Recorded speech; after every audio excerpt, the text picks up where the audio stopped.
Hi. Oh yeah, let's look at the bracket, see who's playing. Oh wow, look at that.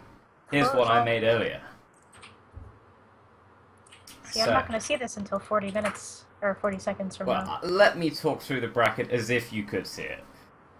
So, we have, in map 1, it's me, against a Diamond Zerg Lumen Krista, so we got Diamond in set 1. Then we have Detner as a Protoss, against aka June, a Terran, for Gold in set 2. We have Fruit Potato, a Terran Platinum for All In, against Class Faction, a Zerg Platinum for Team Composite in set 3. Set 4 we have a Diamond Protoss Sail for All In, and a Diamond Protoss Resolution from Team Composite. Set 5 will be a Gold Terran Fu Manchu from All In, against a Gold Protoss Ace Fiend from Composite. 6 is Einheya, Platinum Zerg for All In, against Vash, a Platinum Protoss. 7 is a Diamond Terran Canary against a Diamond Terran Tux, so they had a little pre-match before their... I think they played in ASL yesterday or so as well. Set 8 is Aquila, a Gold Zerg, against Givy, a Gold Terran. And the ace match is Pisosa, a Diamond Zerg, against Nefarious, a Diamond Zerg. Alright, cool. I guess we'll just sort of hit the go button. I don't know what my... There we go. So, I would load up into my game, but I got a walkover. Oh. So, yeah, free win. So let's go into set 2. Okay. Yep. Do you prefer walkovers to having to talk about yourself? Or would I have to do all the talking? It's really awkward when you're casting yourself, because I'm like, there's these really sick Bailing Mines coming up, but I can't say anything, and it's just like, I haven't actually done any Bailing Mines yet. That's something I should be working on, I guess. So we're going to load into set 2 straight away, with All In having a 1-0 lead. I should put the overlay on before TV Hand shouts at me. So I'm gonna do that. We didn't start yet, so it's something. All right. Don't get shouted at. Oh, that's right. Load on in.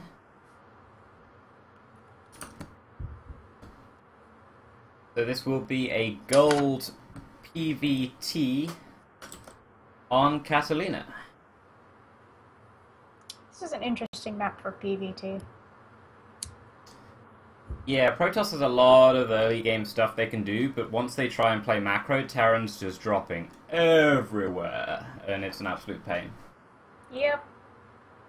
Unless they have a million photon cannons around their base, in which case you're not getting in, and you're horribly confused. But to start things off, starting in the top position, we have our orange Protoss. It is Detner. And starting in the left side, we have AKA June, or is it Aka June? AKA June? AKA June. Let's go with that. I don't think there's any officialness to this name, so until we get told otherwise, we can call them whatever we like, as long as it's not insulting. Alright. So, what's your go-to on this map as the professional Terran player of the cast? Either I play really standard, or I'm really mad and I'm mind dropping. Mind dropping is either a warm-up though, or it's I've lost to like the last 10 Protosses, and I'm just like, alright, time for something new. Yeah, and, well, guess what? That is an 11 gas. Mind drops, boys. It's pretty common nowadays. Did a lot on Nathanius' stream, also Innovation in Pro League. So it's a good build. It is a little bit of a gamble depending on what the Protoss does. Like, if you're proxying the mines and the Oracle comes in your base, you better hope the Marines are in position. But if they're in the base, you know, it can hold, you know, small 4 gates if the Protoss isn't too committed, or some of the earlier stuff. Like, if they're going blink or something, then you might be in trouble.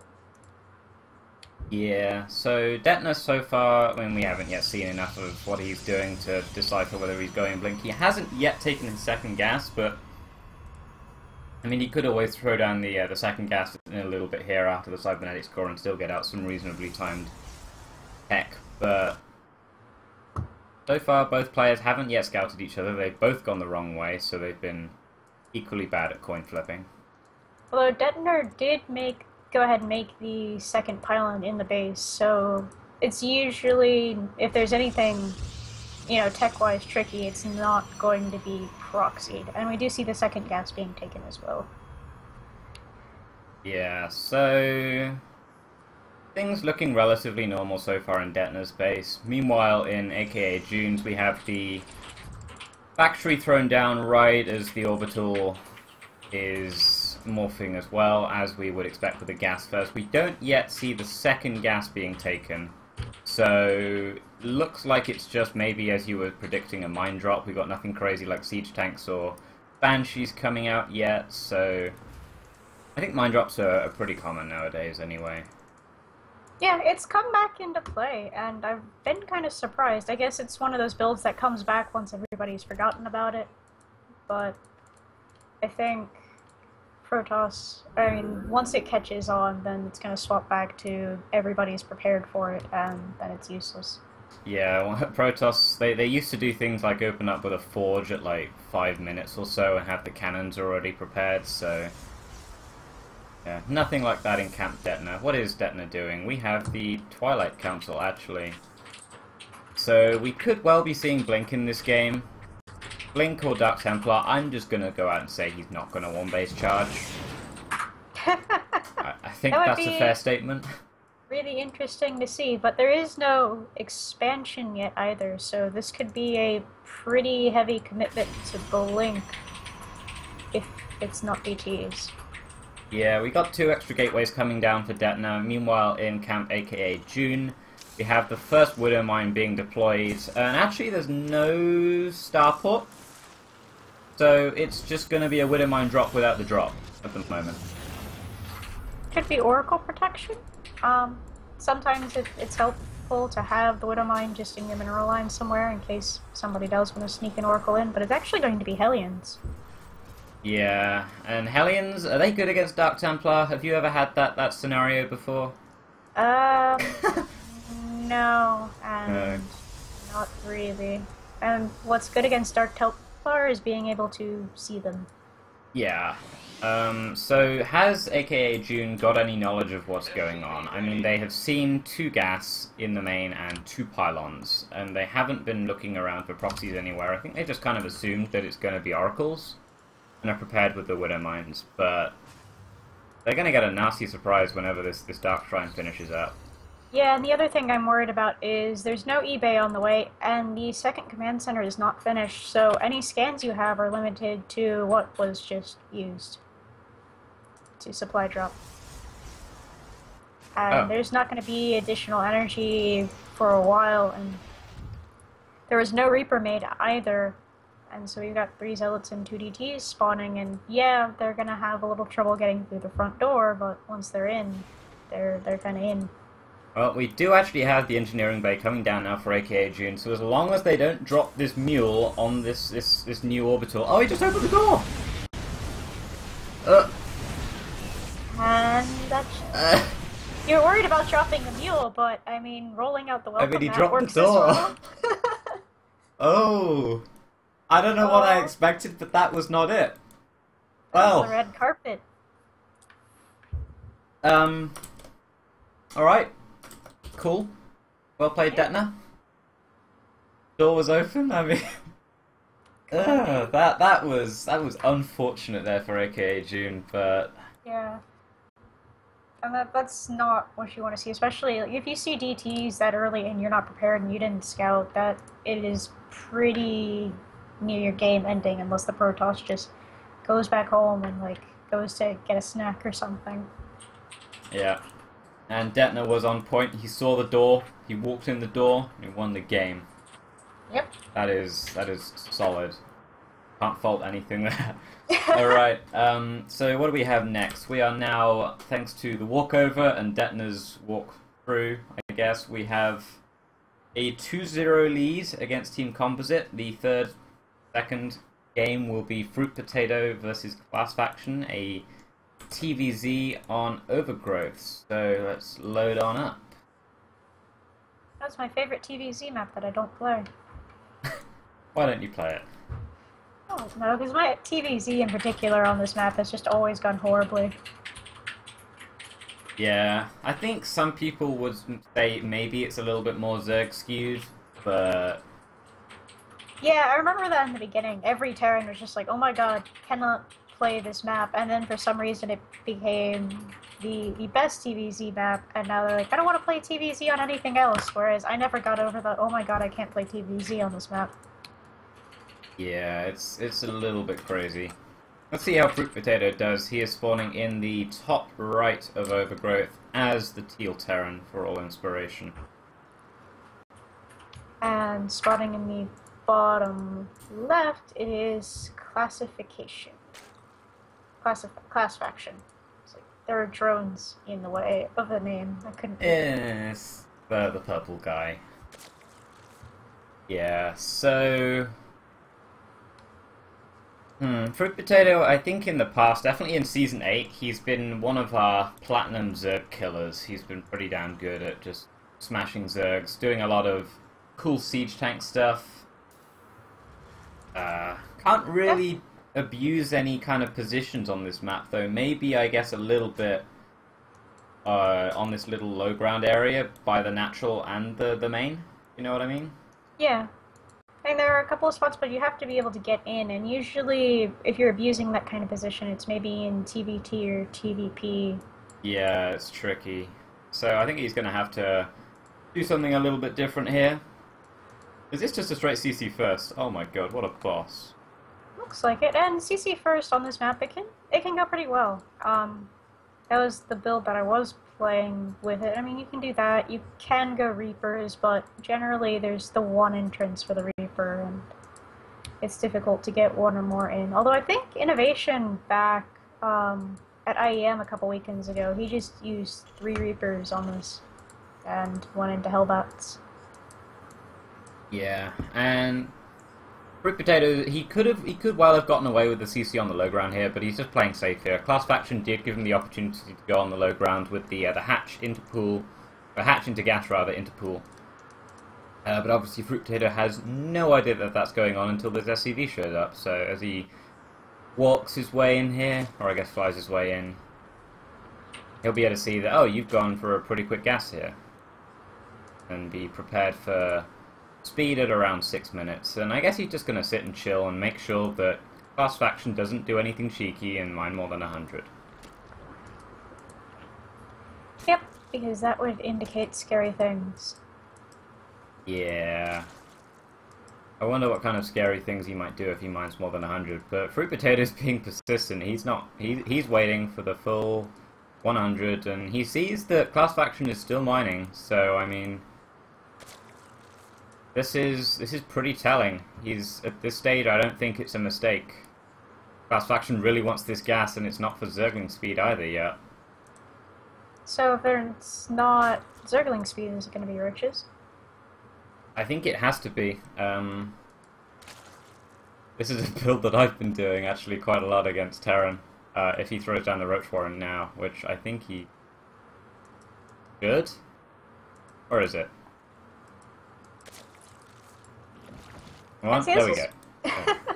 Oh, okay. I was gonna say, this is why I've kind of taken a lot of Zerg openers with a grain of salt and just waited to scout with the Reaper lately, because they'll keep mining the gas and then it's up in the air as to whether or not anything gets done with it. Yeah, I think it normally, if at least at the higher levels, if that gas is mined, it's going to be used for something. Anywhere else, it just might be suboptimal, but I think you have to treat it with respect. And Fruit Potato, I mean, he's gone the CC first, he's got the factory coming down, he is building the reactor on this barracks, which is what you'd normally see, but I'd probably like to have preferred a siege tank there, maybe get the tech lab, but... You would need to know that the Roaches are coming, which is something that you would use the Reaper for, but since you went CC first, the Terran thing to do is to make the 2 Marines and then wait for the Hellions to do any additional scouting.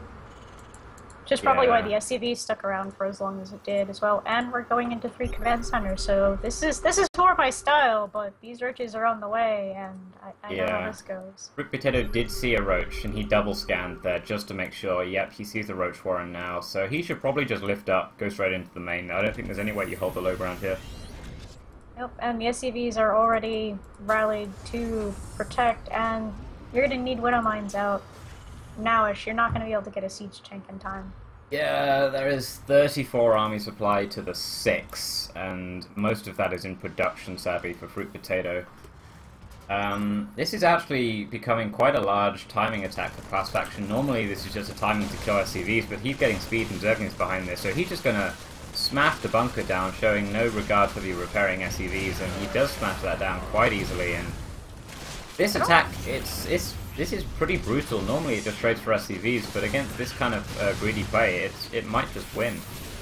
Yeah, the wall was not complete, and the Hellions weren't going to do anything against that many roaches.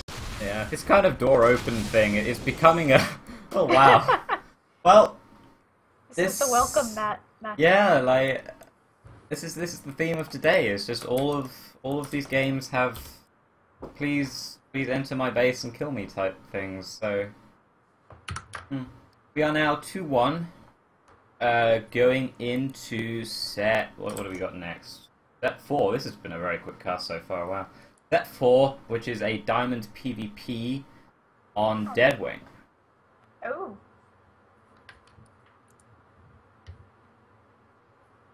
PvP on the larger maps can get pretty interesting.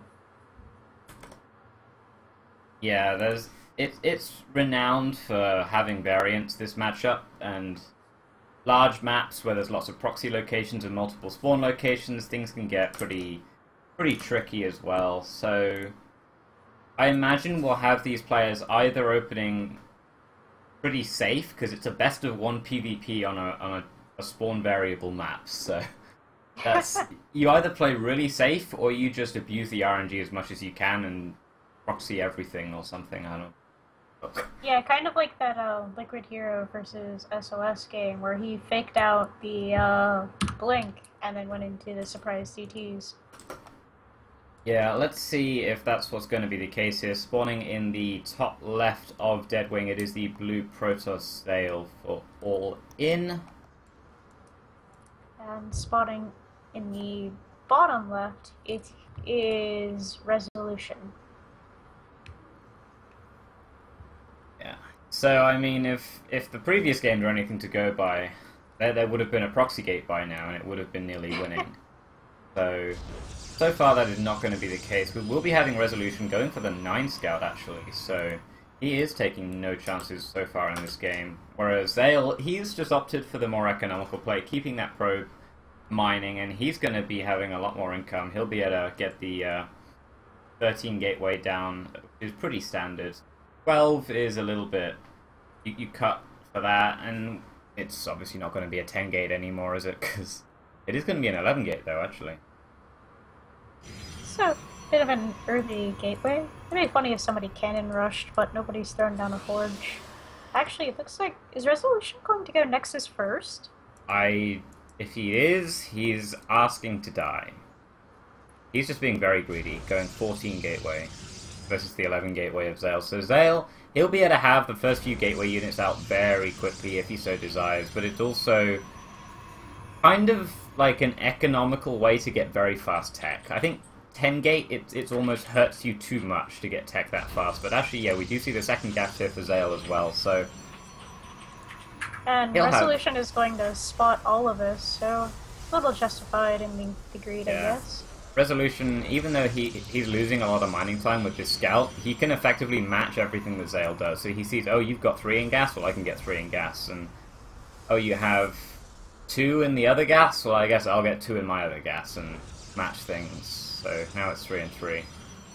So he knows all of the possibilities, or he should know all of the possibilities that can stem for a fast 3 and 3 gas, and he should be able to identify, hang on a minute, your cybernetic score is nearly finished, whereas mine is just barely starting back at home. So that was a really fast gateway. And he is being very economical, actually. Just now putting the guys onto gas, getting a lot of minerals. And I wonder what he's going to be using this money for. We don't see any... Oh, we see the Stargate for Zale, and it is pointed right to the mineral line for resolution, so there will be an oracle. And what is... Oh, Zale is just now scouting crossbones first, so we'll get a bit unlucky and won't see anything resolution does until after the decisions have been made. Yeah, I think though it's just more of us just assuming that, or getting information that, okay, you're not here, therefore I can just rally the Stargate down and be comfortable in that decision. We do have Mothership cores coming out for both players. Actually, it's going to be Phoenix for Zale, not the Oracle. 11 gate into Phoenix, so I think this is just... Is this just... I think this is rushed out just to kill Mothership cores. Or Oracles. I mean, there's no other use for a real fast Phoenix like this. Will we see a second? It looks like we will. I have seen Protosses do Phoenix builds where they make 3 to 5 Phoenixes in PvP, and it can be incredibly annoying to deal with, or at least it looks really annoying to deal with. I don't play Protoss, so I can only see what I observe. But Resolution is going Twilight Council, so... and presumably for Blink, so once those come out, once the Blink Stalkers come out, then it's going to be dealt with, and I'm wrong. Dark Shrine, so we're getting the DTs today. But this is just going to be built right in the face of these Phoenixes. Whenever they fly in for another pass, surely they're just going to go straight over the Dark Shrine, and Dale will see, hang on a minute, that pylon is taking an awfully long time to build as he would be clicking on it. Let's see if he gets the scout. Yep, he does, and he clicks on the Dark Shrine. So now he knows, and he was already building the Robo anyway.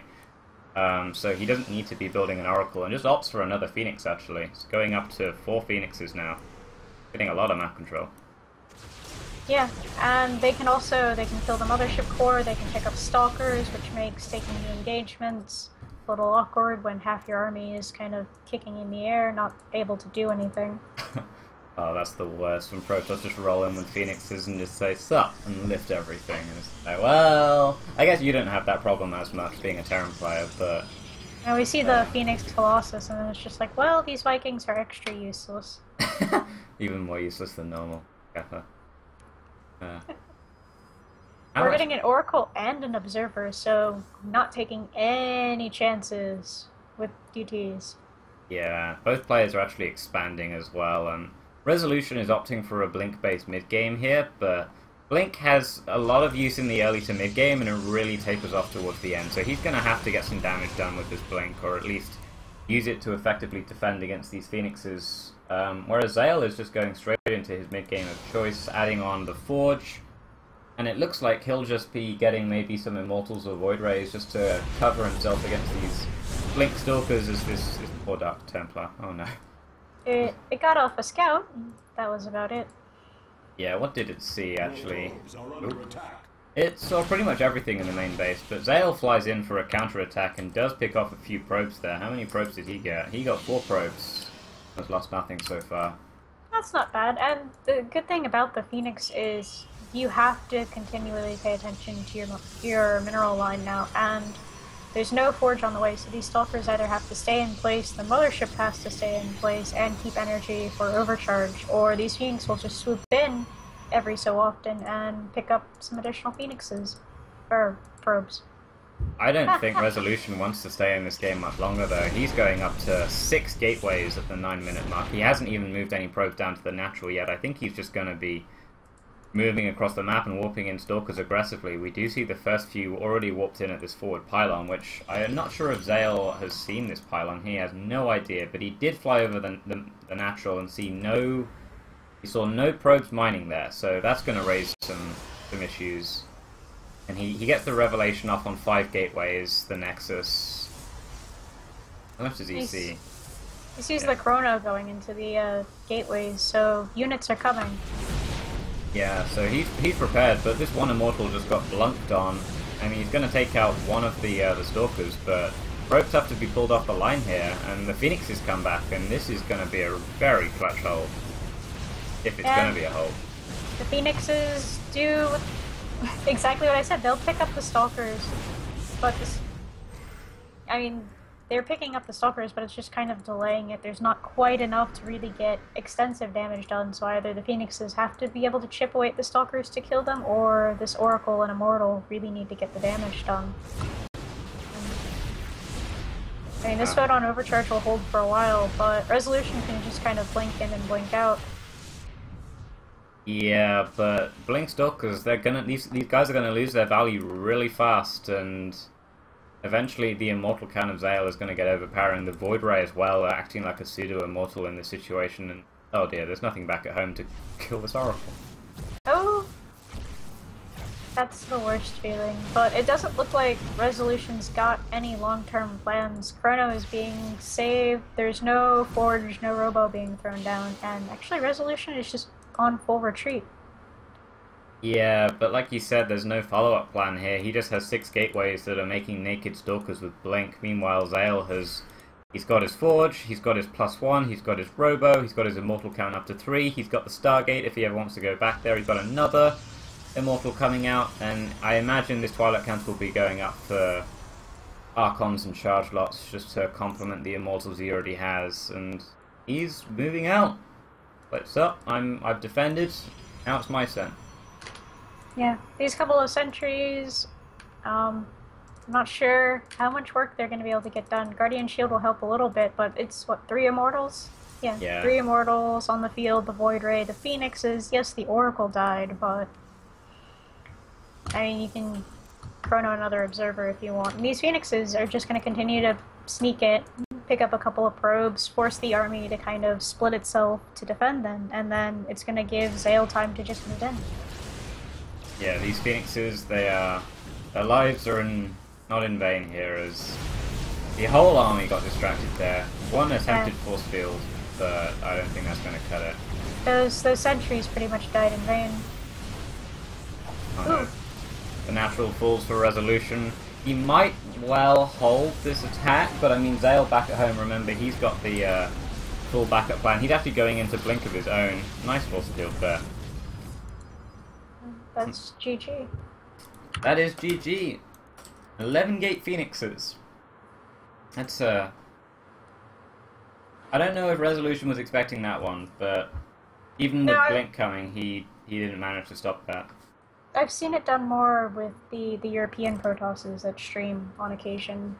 Have not seen much of it with NA, but then again, the NA Protosses that I would watch stream when I need to go to bed, so I don't know if they follow the same kind of builds. So, up next, we have a gold Terran Fu Manchu for us, and Ace Fiend for Team Composite. Just kidding, it's a walkover. Oh, no. Yeah, so we are now up 4-1. Ace Fiend was doing something. I heard murmurings of him getting drunk. I'm not entirely sure what that's all about, but yeah. What is going on in chat?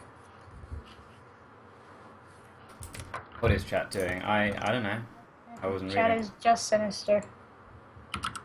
Finn's having fun. Oh, that's fine. Alright, so let's load into set 6. That is, it's going to be Einheya, a Platinum Zerg versus Vash, a Platinum Protoss. This cast is apparently a speedrun. Oh yeah, yeah. I mean, we're doing this for AGDQ 2015. We're just a bit late, which is ironic. It's almost SGDQ now. Alright. Go on. Here we go. So, we need one more map to take the week. Comp need 4? Did I say we were 4-1? I think we're 4-1. We are 4-1. Cool. Alright. Spawning in the top, we have the purple Zerg. It is Einherjar. And spotting in the bottom, it is Vash. The Stampede. Is anybody else going to get that reference? No, not me. No. No. Whoosh. Whoosh. I don't know what else this map. I enjoy playing on this map a lot. Yeah, I normally quite like it, but today I'm still having like PTSD from a really obnoxious Protoss who sort of sat in this area off to the left of the map with Blink Stalkers, and I was just like, It's like, I kind of want to just walk past you, but I had the base like right above there, and I was just like, I kind of have to defend, I can't just go counterattack it, it got real icky, so normally I like this map, but today I don't. I'll like it again tomorrow. Yeah. I feel that way about TVT and Inferno pools. I've just had a couple of obnoxiously long games on that. Yeah. Can happen sometimes. Hopefully this won't be obnoxiously long. I mean, we have had a few Swarm host games here recently in the pro scene as well, which have been obnoxiously long. And I guess it would average the cast time out to a bit more of a standard cast if this was obnoxiously long. So I'm just going to see how many more times I can put the phrase obnoxiously long in a sentence before you tell me to shut up. Have we ever had a hour-long CTL game, or 2 hours? I had one last season. I had an hour long. I had one of the maps of my 3-map ace match was an hour. Did you make Swarm host? No, I played Terran. Ah. He was Protoss with a mothership and I was building nukes, so it was Zelnaga Cavern, so I wasn't allowed a 7th base. It was really annoying. Or a 6th base for that matter. Okay, that's forgivable. So we both ran out of money, and I was dropping nukes until I ran out of money, and he was just waiting for me to stop dropping nukes. It was... yeah. So we have had long games in the CTL, but normally they're pretty short. So far, nothing too crazy out of this game. We did get Gateway first out of Vash, so no Nexus first, or 3 Nexus, or something that's just absolutely insane. Being pretty safe. Yeah, Ein's playing pretty safe as well. Got the pool first, showing a lot of respect to his opponent. Just maybe someone is going to cannon rush on this map eventually, and it's probably going to be passing or SOS or Hero. And then everyone's going to do it. So far, I don't think I've seen a cannon rush yet happen on this map, so fingers crossed. Gonna be my next question. Is like, where would you... I mean, unless you just cannon off the bottom, but then it's 2 base, and I'm sure they'll do something like with Swarm Host and Nidus or something to get out. You've been influenced, haven't you? I've heard things. Rumors. Don't go any deeper. No one knows what's at the bottom of that rabbit hole. Gosh, well. We do have the third base going down for Ein, and a couple Lings actually do get through the front door. There's the Zealot who's not on good guard duty. That is very poor level guard duty, about as good as me on guard duty. I'm very good at it. I think the Zealot needs to be fired. Well... yeah, you just got shuffled around a bit there. Hang on a minute. That's not right. Put him back in the right spot. Hold position, that sucker. So, we got no tech yet thrown down for Vash. He's got the gas road. You're up to 200 gas now, so... I wonder what's going to happen. Actually, we've got a couple of gateways being hidden at the back of this mineral line here, so maybe we'll have some kind of Zealot sentry pressure into maybe a like third base. The Sun build, where it's the Zealots and a couple sentries, and they go after the third and try to get some damage as well. Yeah, it's hella obnoxious, that one. There is an Overlord in the place in the back, so they it could kind of suicide in to scout this, if it was inclined to sacrifice its life for the glory of information. Yeah, I think it should have flown in a little bit sooner than now, to be honest, but there's actually not so much to see. Actually, here it goes in, so I received our message from the future, and it will fly in and see not all that much. I mean, there's a couple of gateways, and that coupled with seeing this pylon on the other side of the map, I think he'll be able to figure out that it's going to be some light pressure. He sees 3 units being warped in there, so light pressure if nothing else. I'd be surprised if he made any more than another round of units here. He doesn't see anything warp in on this pylon.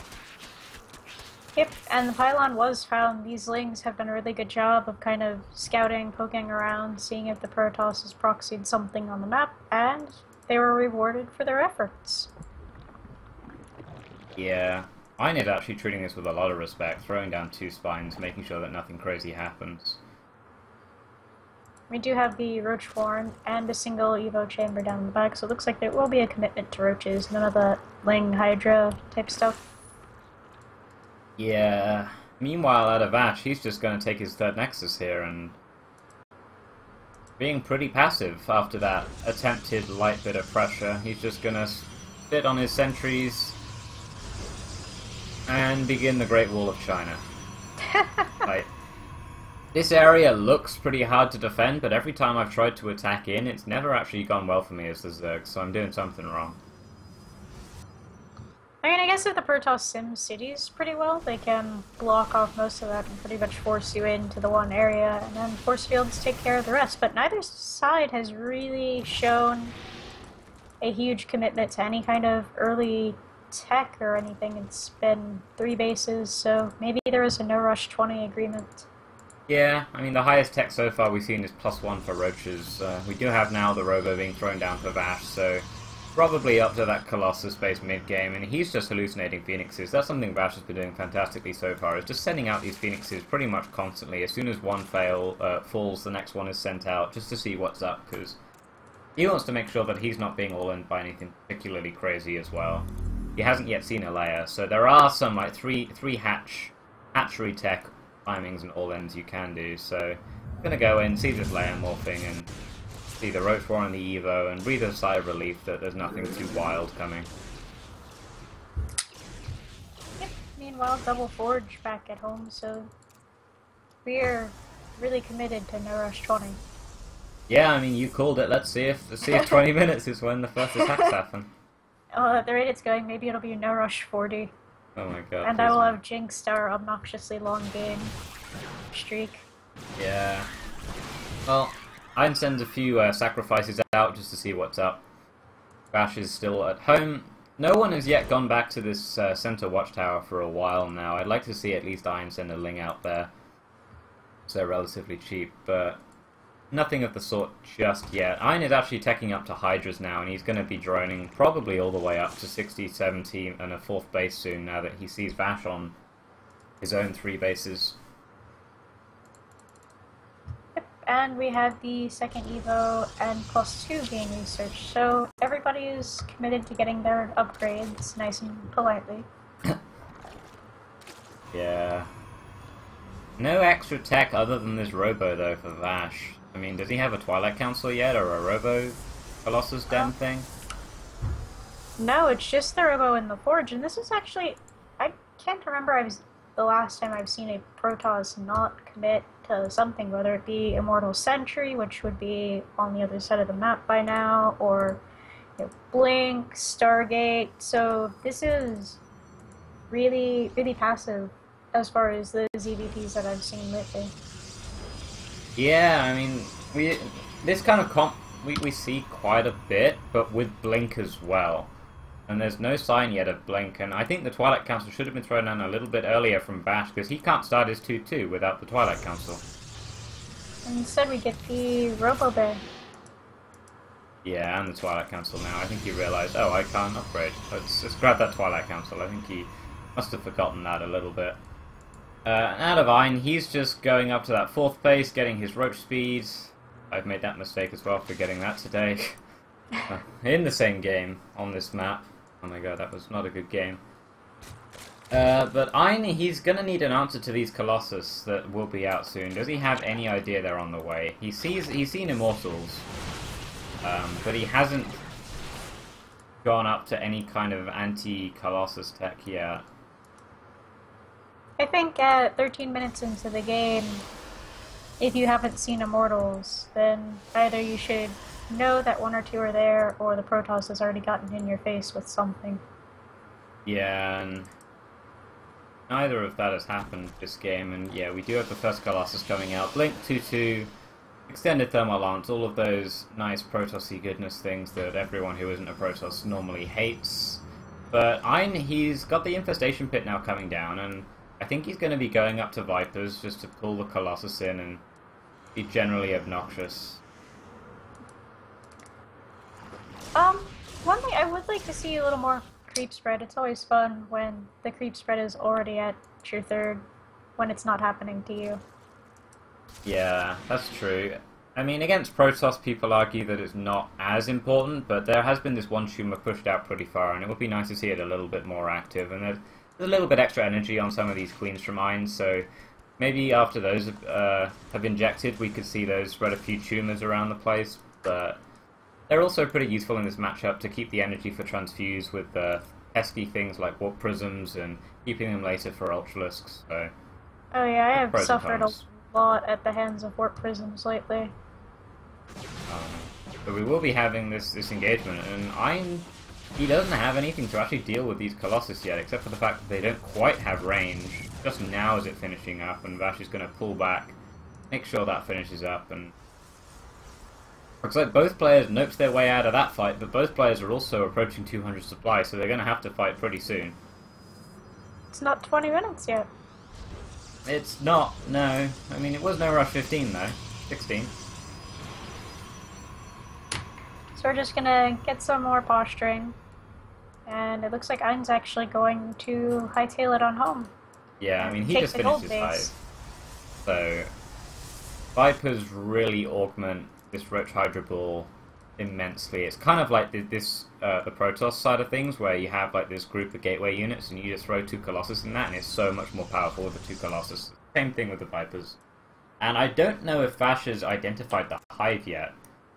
He hasn't yet identified the hive in his vision, so that would explain the lack of High Templar from his part, and he would really need a few of these High Templar just to avoid any massive pulls on those Colossus. Just feed back the Vipers before they can do anything too crazy, but he's just maxing out on Stalker Colossus right now. Both players have taken their gold. Ein actually did that really cool trick where you're at 200, 200, and then you start morphing a bunch of spines to lower your supply. And then you have more than 200. He has hacked the game, gone up to 203 supply. Ein actually has also a few changelings that are just sort of close to this Protoss army, so he's fully aware of its location and what its composition is. So he's got just enough Vipers that he can feel pretty comfortable in engaging this, and I think he will be looking for this fight soon. He's got these 3 Vipers, they've got enough for a few abducts on each, and there's 4 Colossus, so that's a pretty scary number, but the Vipers can pick these off pretty quickly. Second Robo has been thrown down. I have not seen the Templar archives, but instead we're getting 2 Stargates. Yeah, I'm not sure if that's going to be so helpful in killing the Vipers, though, as 2 of the Colossus got picked off instantly, and the 3rd one does eventually fall, the 4th one as well, but there's a lot of Stalkers here for Vash, but Ein has already remaxed all the way up with 30 Roaches, 30 Lings, he's got +3 range coming as well. And Vash, yeah, he has these Stargates coming, but are they going to really help in this situation right now? You going to have the money even? Not if he wanders all the way to Ein's side of the map with no proxy pylon or mothership core to recall out. Yeah. These are gonna go for the surround. They will actually completely surround. Do you not have Blink? He does have Blink. Blink! Vash! Okay, there we go. He remembers he has Blink, but there are so many Lings here for Ein. 3-3 is on the way. 2 more Colossus are popping out, but that is a big wave of purple just trucking across the map. And they're not stopping anytime soon, running straight up, body slamming into the Stalkers. The Stalkers will have to blink out. Never mind. Oh, there we go. There's the blink. But Ein's now 110 army supply versus the 30 of Vash. He's got the Spire on the way. His 5th base is still finished. Yeah, Vash has this gold base, but I don't think he managed to mine from it yet, did he? No, there are probes. 3 Colossi and probes, and that's Vash's army. These Colossus are actually doing a lot of damage, but this 3rd one isn't doing anything in the back. It doesn't need to at this rate, it's on vacation. And yeah, the Zerg army actually got through the hard part, which was getting up that choke, and once that Colossus goes down, what does... Vash has 5 Zealots, 10 Zealots, 12 Zealots. Vash has Zealots. Yeah, they're 3-3. Vash's upgrades have been fantastic this game, but I think he just missed out on a few key unit choices. Like, PvP, it's nice having upgraded units from both sides, but if you're building the wrong kind of unit at the wrong time, then you're just going to get completely crushed, like Colossus against Hydras, or Vipers when they're high tempo out on the field, Phoenixes into Muses, that kind of thing. There's a lot of counters in this matchup, and Vash didn't have that counter to the Vipers ready. No, and all the tech, all the juicy tech was in the main, and there's just roaches. It's all Ein needs to do is roaches. He's even transferring drones to the gold base just in case, but yeah, it's Vash nice. is losing everything. It's nice even when you're in a winning position as Ein, just to continue going through the motions of the game and making sure that you're practicing those habits. Like right now, he'll probably just be remaxing on speedlings and saving the gas for his tech switch of choice, which should probably be into Muses at this stage, because Vash, if Vash was in a better position this game, he'd be building things like Blinkstalkers, Immortals, that kind of thing to deal with the roaches, which are not very good against Muses, that kind of thing. But Vash is actually determined to stay in this. Has thrown down 2 more Robo and 3 more Gates, but it's still just this mass of roaches, and not even these Stalkers are going to counter that. Yeah, we do have a few probes attempting to expand to Ein's gold, but they were met with, well, Ein's gold, so GG. Go, little probe army, go! Worst micro NA. Well, I don't know about worst micro. I thought Vash microed pretty well in this game, to be quite honest. It was just a lack of units to kill the Vipers. It's pretty hard to micro against Vipers when you don't have the units required to micro against the Vipers. That puts us at 5-1. Yep.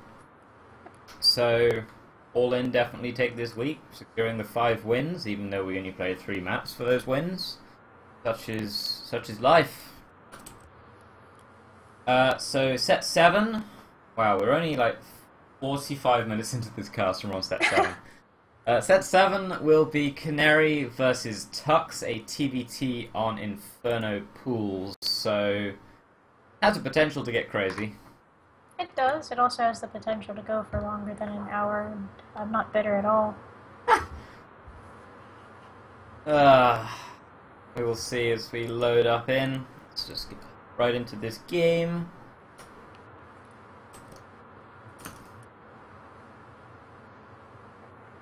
So I think I definitely don't have the results of their ASL game, but I think Canary won that.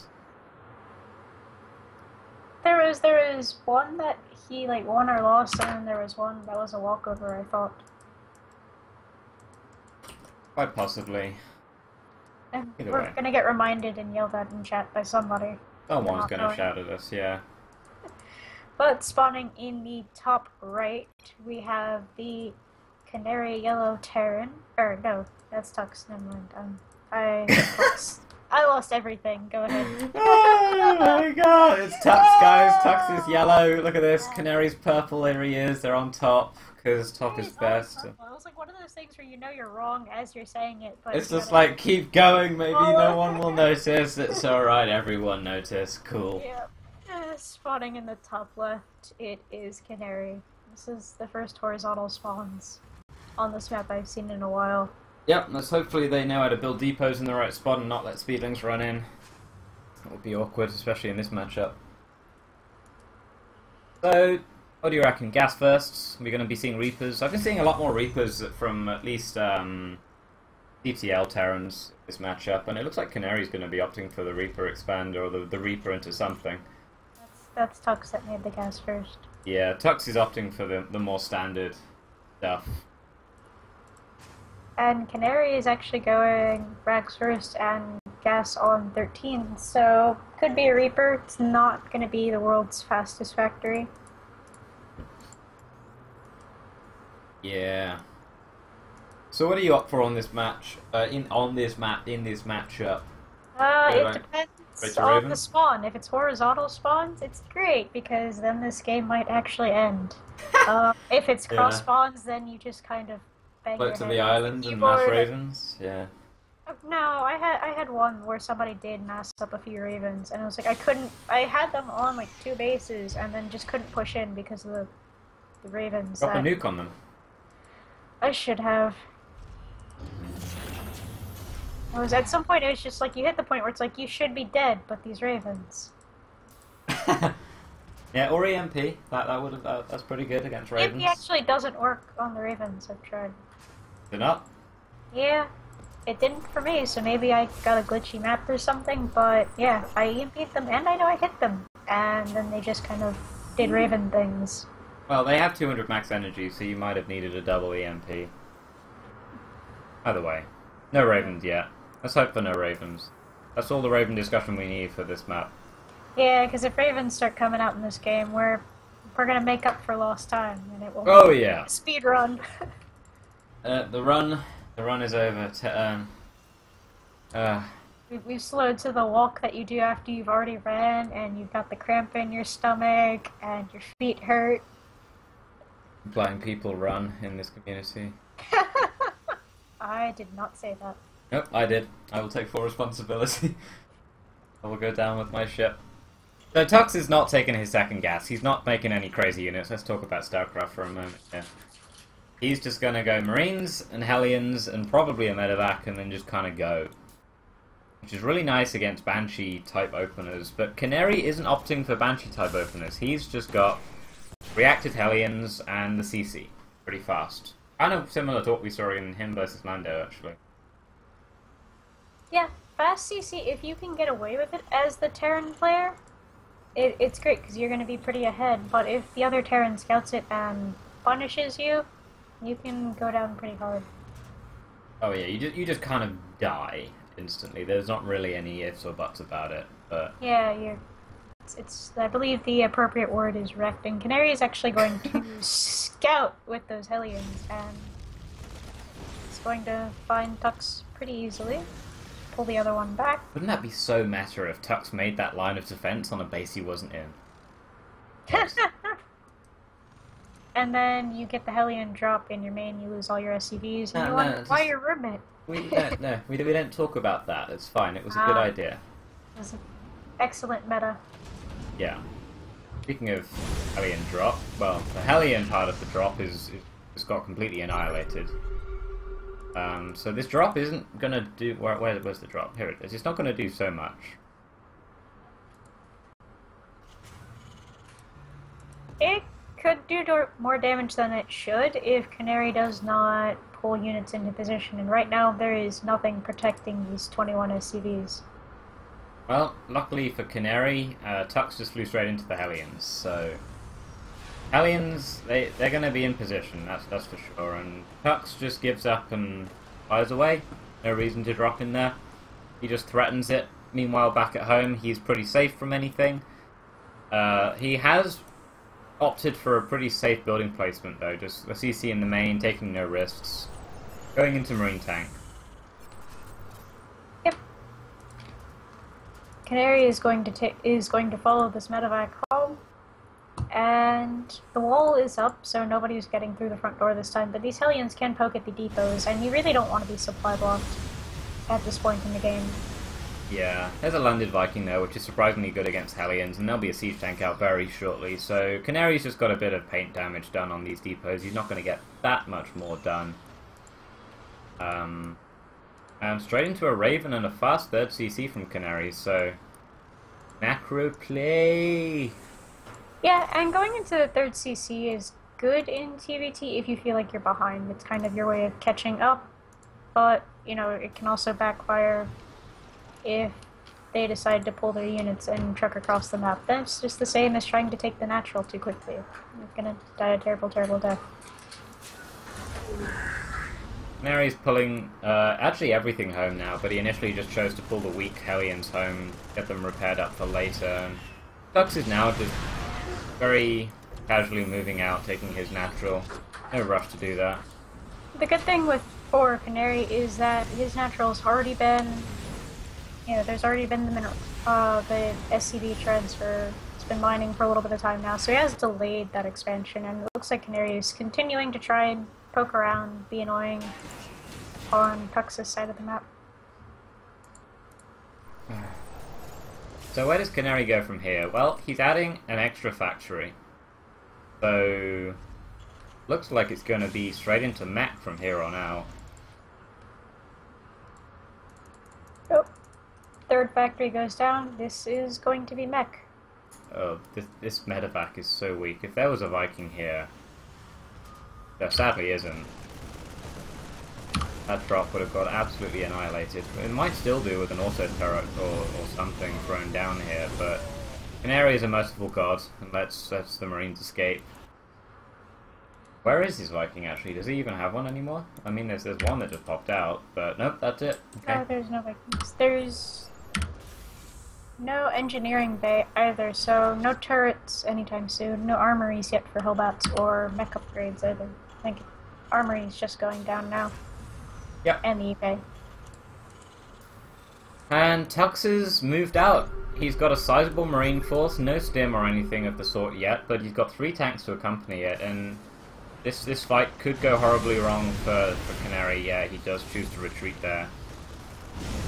We'll continue to try and snipe some of the Marines, but I don't know about walking into those tanks. Yeah, Tux is leapfrogging this really nicely here. He's always got 1 tank sieged up, 1 moving forward, and 1 sieging up, so there's never a time when he's caught off guard necessarily, except for maybe around here, but there's this bit of terrain that's giving Tux a lot of nice cover, and Tux has secured this really obnoxious position, splitting these Hellions off away from defending their base.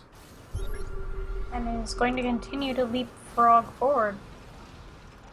Yeah. Raven will expend some energy now. Doesn't really achieve so much, but What I have seen Ravens do is save up the energy and then do the double seeker missile. yeah, I was wondering if that was going to happen, but apparently not the case, as we opted for the auto turrets instead. I guess he didn't quite have enough energy for the double seeker. And these Hellions are going for a run-by here, past the Marine tank line of Tux, which is going to be cool, but what does Canary have to stop the Marine tank line of Tux in his base? Oh, this game's going to get weird. Oh, yeah, back home that is a lot of things on fire.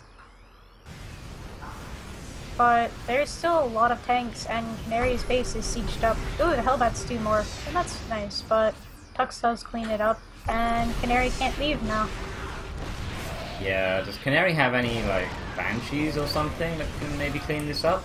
No, he's got a couple of Vikings. I swear he had a Tech Lab starport he did once, but it's now in a reactor, so no sign of any kind of Tech Labs coming down soon for a Banshee, so I guess you just kind of have to drop on top to force this out, but tanks are still here and there's support coming now. 2 more tanks, 8 Marines. It's gonna get grim. Yeah. They're scanning each other, feeling it out. Tux is actually going to move out and take a third. Oh, is going to go for the gold, actually. That is really aggressive. I mean, why not? He secured Canary's natural at this stage. And Canary is scanning his third and seeing, oh, well, you're still on 2 bases, but not quite. Tux secures the gold base. And these tanks are really spread out.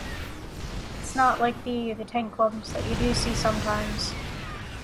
Canary is doing some really nice Hellbat drops on these tanks. He killed 2 tanks for 4 Hellbats, which is a pretty reasonable trade, all things considered, but there's still a lot of tanks here. I think if he maybe dropped on this trio of tanks, he'd get a lot of damage done down there. And the Vikings are good for pushing the medevacs back, so the bio can't go too far forward, but if enough SCVs transfer to this gold base, then it's going to be a lot of income in a really short amount of time.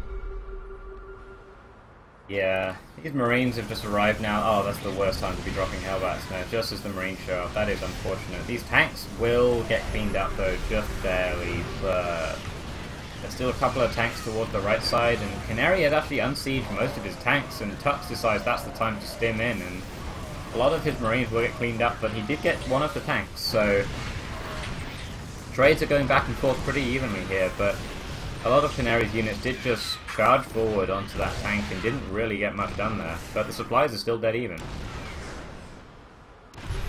Yeah, and this tank really needs to get out of Canary's base, because Can't mine that gas. Any SCVs that go on that side are just going to take tank shells. And Canary scans again, looking for the third. I don't think he realizes that this gold base has been taken.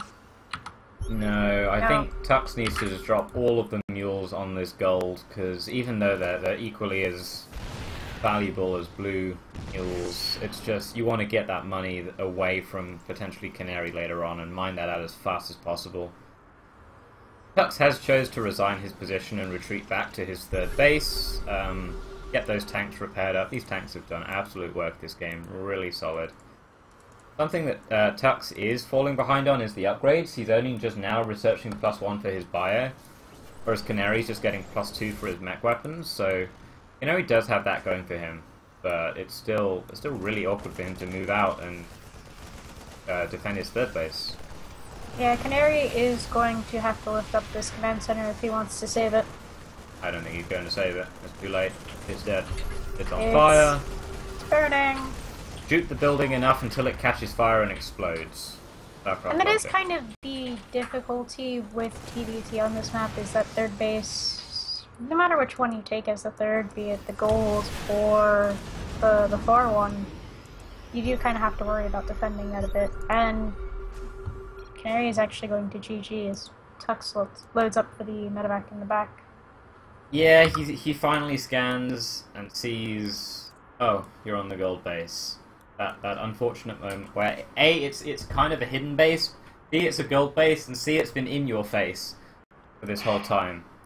And you scan it right as you leave the game. It's, oh, okay. That's where the money came from. Especially this late in the, or in those spawns, not this late in the game, in these spawns. Yeah.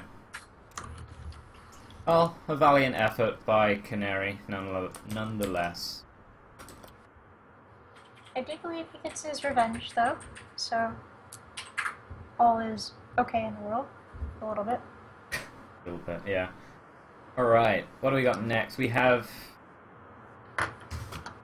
set 8 is going to be Aquila versus Givy.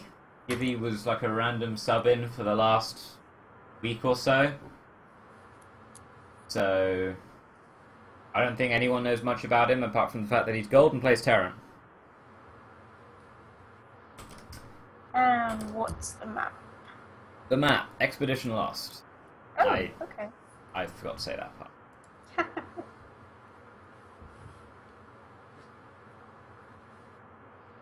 Alright, let's load on up.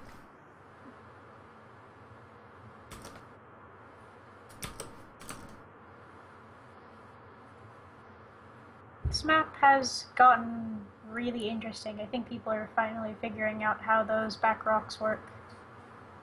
Yeah, there's a lot of plays around those back rocks. I don't think you can do any surprise, I killed the back rocks rushes anymore, that's for sure. Yeah, I've started building a depot wall for extra safety. Yeah. Pick an overlord there for me. We have spawning in the bottom left, it is Akiva, and in the top right, it is Givy. Givy, what a name. The names are better this week, though, than last week. Oh, that's true. That much. Yeah. So, I know that Aquila normally likes to play her Lingbane Muta type stuffs. Maybe a few all-ins here and there where she feels she wants to. Nothing too Canary-esque crazy, though. And Givy, I don't think even comp know much about him. So we'll have to see. At least we know that it's not going to be any 2 racks or fast Reapers. But you wouldn't really go 3 Reapers in this map because there's really only 1 entrance.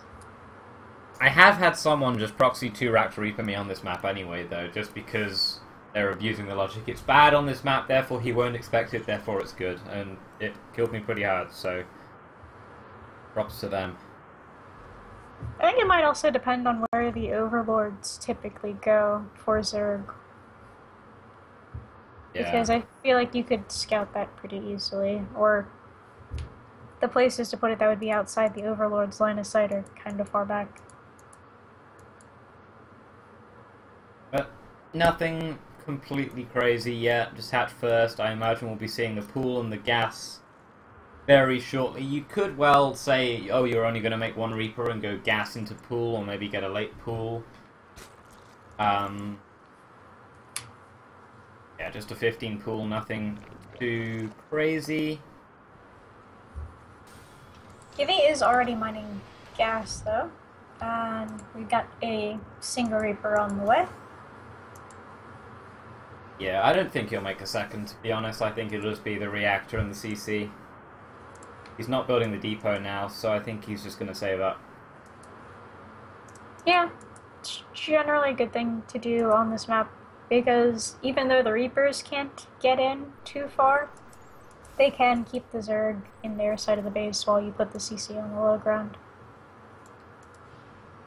Unless you know you're being like 10 pooled or roach rushed or something. But generally I've been pretty comfortable just taking the CC on the low ground, at least for TVZ on this map, which is rare for me. Yeah, and Aquila gets the full scout as well. I think she saw the reactor. Not quite, but she sees at least the CC being built on the low ground and gets to fly away pretty safely. First Reaper shows up. Nice save on that drone. I don't think it's going to get much more damage done, to be honest. Yeah, it's going to be forced away. And now is the Reaper Ling Tango. It looks like Givy just doesn't even want to bother trying. Just, nope, okay, you've got no third. Cool, see ya. I'll go sit on this watchtower. Did he actually go into the main base with that? Yeah, he did get a scout on the gas. He had an SCV go in earlier, I believe. So he at least knows that gas is being mined by Aquila. Actually still has another drone still in gas, so she's going to have another 100 gas around the 6-minute, 6:30 mark, just to put towards something, maybe a layer, overlord speed, roach warren, that kind of thing. Meanwhile, Givy is going for the fast starport, so we'll have to see whether this barracks gets the reactor. This is going to be Hellbats. Yeah. This is pretty popular. Though. Yeah, so without the second gas, it's probably just going to be for medevac. Yeah, single medevac. Yeah, with the second gas thrown down, you can actually squeeze in Banshees with this as well. It gets increasingly obnoxious, but nothing of the sort in this game. Oh, it is going to be Banshees anyway. Okay, well. Interesting. A bit later. But Aquila has flown this Overlord directly down the side of the base, and she will be able to get in and see that there's a second gas from the Terrans. So she knows that something is up, and she's actually just going to fly the Overlord right in.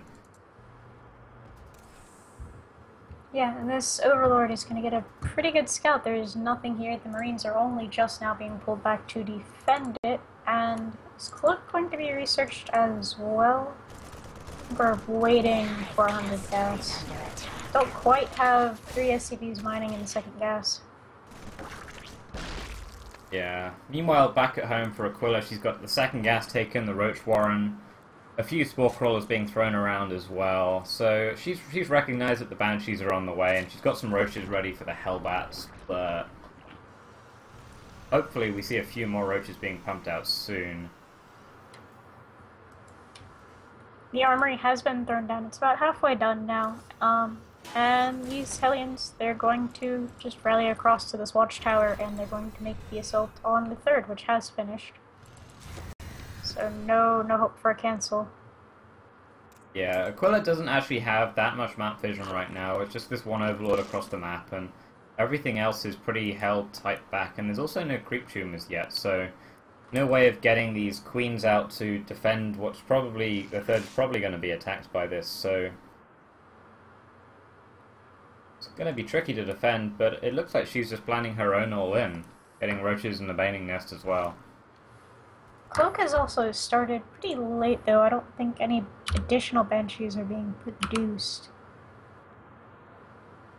So far there's just the one, and he's supply blocked, so he can't make another one yet. There's the second Banshee coming out now. Givy is now moving out with his Hellbat Banshee.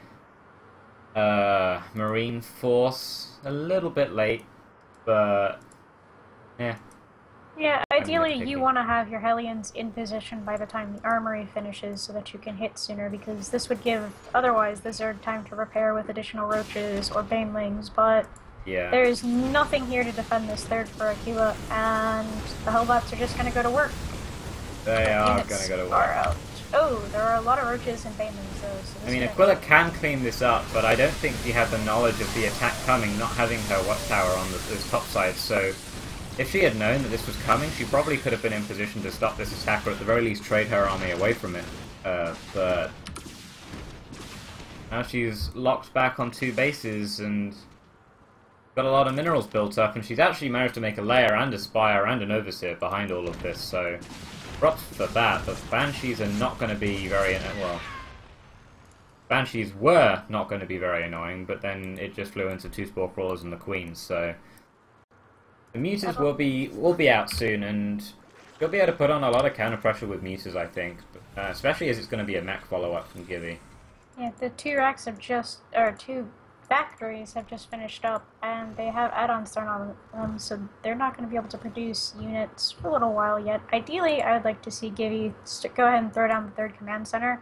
You probably don't want to move out too soon on this map until you've got something capable of defending the 3rd, and Aquila's got roaches and lings in position. Oh, that's brave, throwing the 3rd CC down like that, especially with the rocks still up. Nothing's getting over there to defend that other than Aquila did send a ling to the 3rd base that the CC isn't being built on, but it looks like she forgot sending it to the other one, so that is unfortunate there. She could have maybe got the cancel off on that, but it looks like she's just going to go for this huge Roachling Bane counter-attack. And what does Gibby actually have to defend against this? There's a couple of Banshees going to work, but it's just Hellbats and Marines for the rest of it, and I'm not sure if that's going to be enough.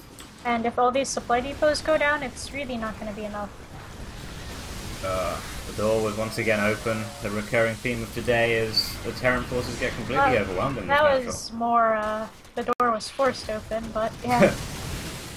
Yeah, and the counterattack damage is getting done as the natural is forced to be lift. Lings get into the main base here, and they could probably kill this door if it gets focused down, but it looks like she's going to just pull back a little bit and go for the production instead, and there's a lot of damage getting done. Yeah, it is. The natural's been forced to get lifted off. I mean, go for the Lings at this point. I mean, the Banshees will clean this up eventually. Yeah, it's just a question of how much damage can Aquila get done before that. We do have the first few Mutas flying in as well, but I mean, she is ahead in workers. It's 37 drones to 33 SCVs, but Terran does have 3 CCs at the very least, soon to be 3 orbitals, so he can mule up, and I think Aquila needs to throw down a few drones during all of this. We do have a few coming out now, but I'd like to see a few more. Yeah. What additional tech follow-up? Do we have eBays or evolution chambers? No, actually, so no upgrades for the Zerg units versus a small mech army. And this is a lot of Lings, which are gonna get roasted by the Hellbats. Yeah, the Hellbats are just now moving out, and they have Blue Flame. That's a lot of damage. That is a lot of damage to these Lings. Oh dear. Humanity. That was a barbecue. With a barbecue, yep. These Terrans are eating well tonight. Still more riches on the way for Aquila. I mean, her army supply is going to be pretty big, but this army is going to be pretty all in. Yeah. Do you think Hydras would be a good composition against the Hellbats, the Banshees, and the Thors? Yeah, you can certainly add Hydras in, but Hydras, like I guess I've been going back to this a fair bit, Hydras are expensive. 150 per Hydra. You don't really have the income to be producing Hydras off of 39 drones right now. What is going to help Aquila a little bit is that all those supply depots that went down the Terran is very supply blocked and not going to be able to replenish the unit, but the bad news is those are Blue Flame Hellbats versus mostly Lings. Yeah, there is a swarm of changelings going off around the map, just seeing what's up, and one changeling does find the 3rd base of Gibby, and there's a lot of mules there, and that's going to be a sad thing when Aquila goes over and looks at that and says, oh, okay, you've got got mules. Actually, maybe it's not going to be that sad. There's 4 Muselifs show up. Start Oh. pecking away. So, no mules. And probably a liftoff as well. I mean, it is only 4 muses, but I mean, eventually they're going to get this CC burning, and it does force the move out from Gibby, and I think after this he's probably going to realise, hang on, I should kill this ice that's blocking me here. We have creep going down at the other third base, which is good because the Overlord will need to be chased off, and the creep will need to clear. These mutas, there actually really aren't that many turrets, and only the Thors shoot up, and Thors are very slow. So these mutas could actually get a lot more damage done than they probably should. Yeah, she's just bouncing between the main and the third right now, just abusing the fact that this ice is still actually here for some reason. You'd think that Gibby would have started focusing that down by now. But behind all this, Aquila has just been making roaches for the most part. She hasn't been adding on any drones, only now a few extra drones coming out, but still think this is late. Yeah, and I haven't seen it. There's no upgrades either outside of, I guess, the basic unit-specific ones. Yeah. So no +1 or +2, and I feel like if you're going up against mech, you're gonna want some kind of weapons and armor upgrades. Yeah, but, I mean, Aquila does have a pretty scary army. It's just not going to be able to be replenished. Kind of the same from Gibby, actually. So I imagine these two players are going to clash at some point soon. And it's going to be a case of whoever wins this engagement, I think. Well, it does have the army supply lead. Go in, they follow the army, conspicuous marines in a mech army. I know, there's that one like meme image of like Goody. Marines in my base, they must be changelings. Yeah, that's just kind of the situation we've got here. Or muted in my base, the other option. Don't know how much these guys are going to get done though. The Thors are wailing on those mutas. Oh, they're +2 now. Yeah, +2 Thors and 2-shot mutas. That's pretty tricky to kill. But, I mean, Aquila is moving in now. This is a very large army versus a very sturdy army, and that's a lot of Thors. That is a scary amount of Thors. That is 5 Thors. They're +2. They're going to be doing stupid amounts of damage to these Roaches and Banelings. I do like the addition of the Banelings, though, because it's so Hellbat heavy from Gibby. That is something I do like, but it's money that is going to die, and it's going to be really tricky to replenish with such a low economy. But at the same time, for Gibby, it's also going to be really difficult for him to replenish. So let's see how this engagement goes as Aquila runs in and body slams, and looks like the Roaches are going to trade for the Hellbats, maybe, but these Thors are just doing the work. And the Banshees as well. There are 4 Banshees in the air. They don't need to be cloaked. Nothing shoots up. The Roaches will get cleaned up. Yeah, that... Maybe a few more Roaches, I mean, or a few more drones earlier. We could have made that army a bit earlier. But this is looking grim now for Aquila. She's still okay-ish on workers, but I mean... Yes, we can say she has a 10 drone lead, but it's only 6 on the natural, or the third base, and it's only recently been droned. Maybe that was droned a bit earlier, then this counterattack would have a lot more difficulty, but this army is huge from Gibby. 94 army supply over the 30 for Aquila. Yeah, and there's no Spore Crawler or additional queens to deal with the Banshees, and that's GG. That is G. Alright, so that puts Comp at 3 wins versus our 5, so still a win for us, but at least they're clawing their way back, getting themselves some dignity points, I suppose. And the last set will be, we got Pisosa versus Nefarious, a CSL opponent. I was gonna say, I've heard both of those names recently. Yep.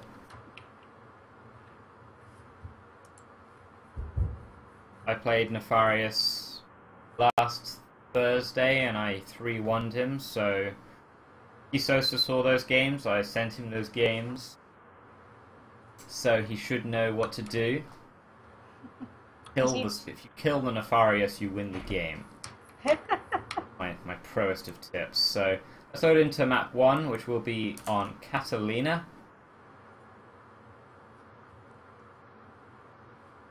Trying to think the last time I saw ZVZ on this map. I think I saw a lot of roaches.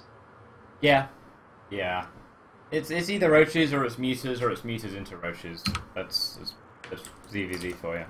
But here we go, starting in the top spawning position, we have Pisosa. And in the left position, we have Nefarious.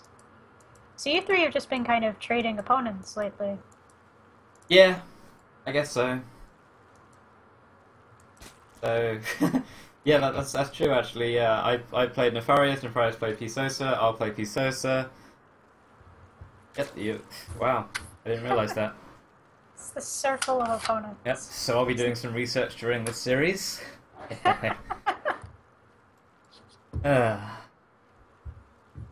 We got no 9 So what do pools. you like to do on this map for ZVZ? There's a coin flip for scouting RNG, so if you want to go for something like a 9 pool, you might get favourable RNG for the scouting, but a lot of people will just open up pretty safe anyway. And I guess it's how much bluff calling do you want to do? It's kind of a little bit rock, paper, scissors the early game, so it's like, oh, I think you're going to 9 pool, therefore I'll 14 pool, so actually I'll 15 hatch or something like that. And I would say both players are going to 14 pool because it's map 1 and you don't want to die to something dumb. And it looks like no one has planned anything dumb either. Oh, never mind. No 7 pools? Yeah, no 7 pool. I am totally wrong though. Both players hatch first, so gentleman's agreement. I need to learn how to get this gentleman's agreement.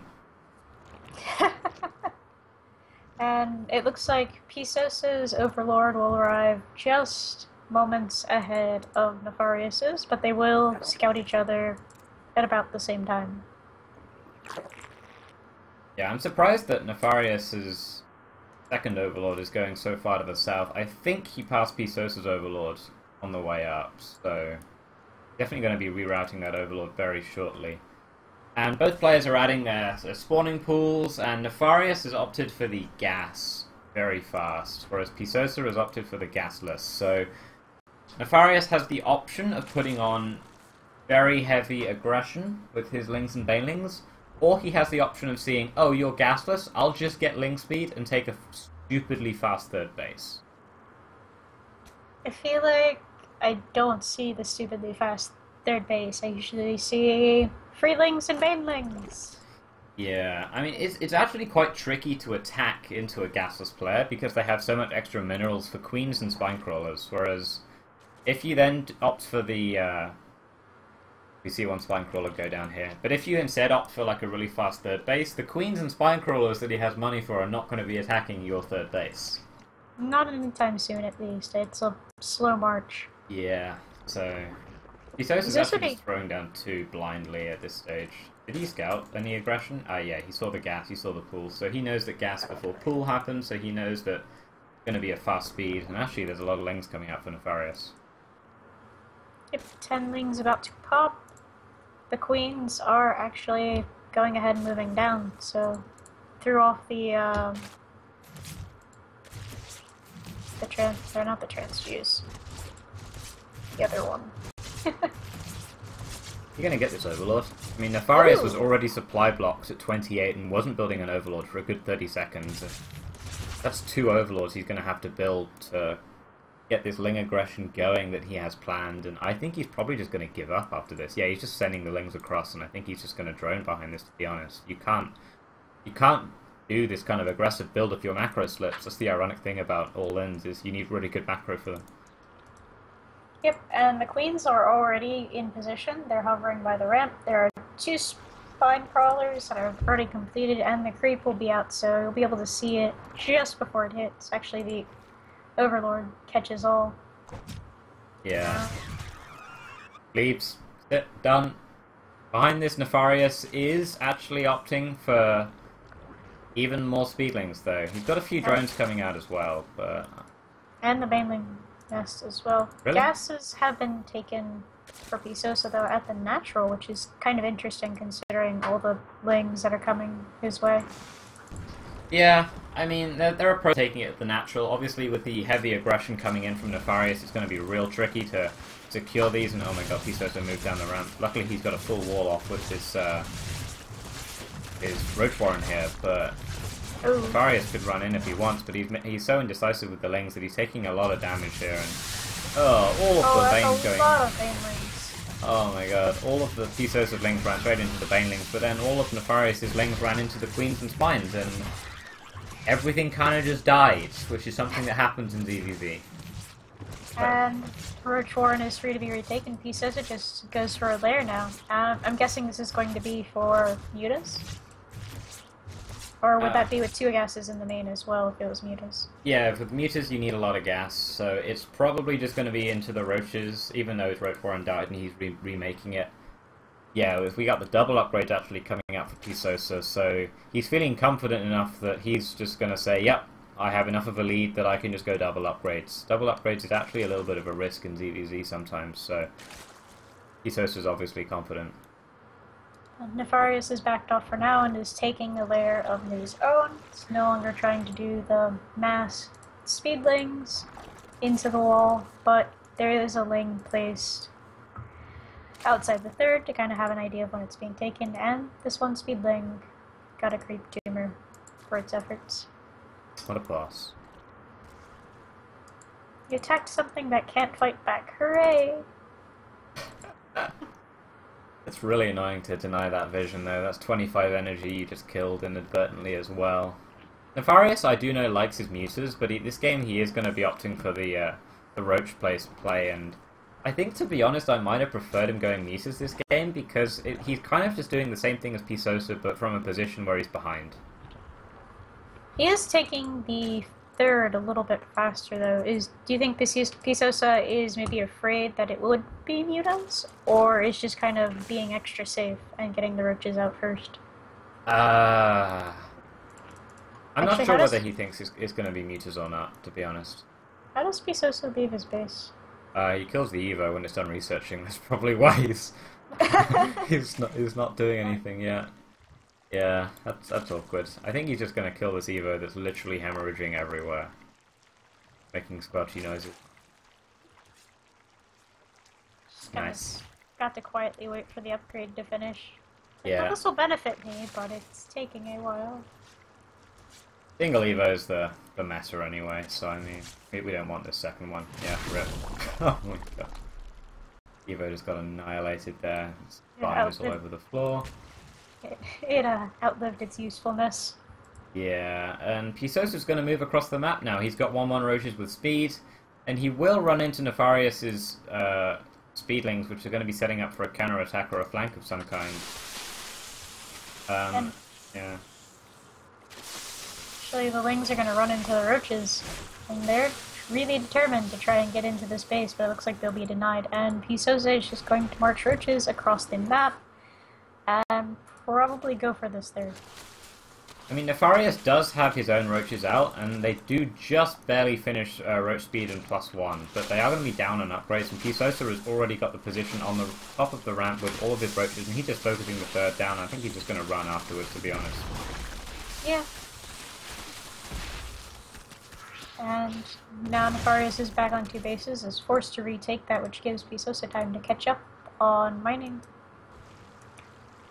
Yeah, even though Pisosa had delayed his own third and locked himself in, he still manages to even up the score there, so that's pretty nice for him. And he's going to be taking a Roach lead very soon as the army supply goes up by 20 or so for Pisosa.